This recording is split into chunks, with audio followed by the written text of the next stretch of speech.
حضرت ابو ہریرہ رضی اللہ عنہ سے روایت ہے کہ ایک اعرابی رسول اللہ صلی اللہ علیہ وسلم کے پاس آیا اور کہا، اے اللہ کے رسول، مجھے ایسا عمل بتائیے کہ جب میں اس پر عمل کروں تو جنت میں داخل ہو جاؤں۔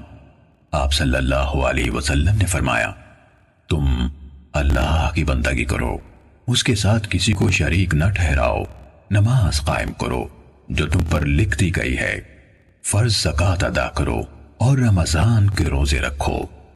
وہ کہنے لگا، اس ذات کی قسم جس کے ہاتھ میں میری جان ہے، میں نہ کبھی اس پر کسی چیز کا اضافہ کروں گا اور نہ اس میں کمی کروں گا۔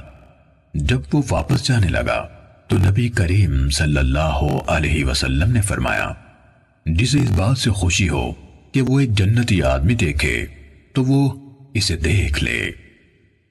صحیح مسلم حدیث نمبر 107۔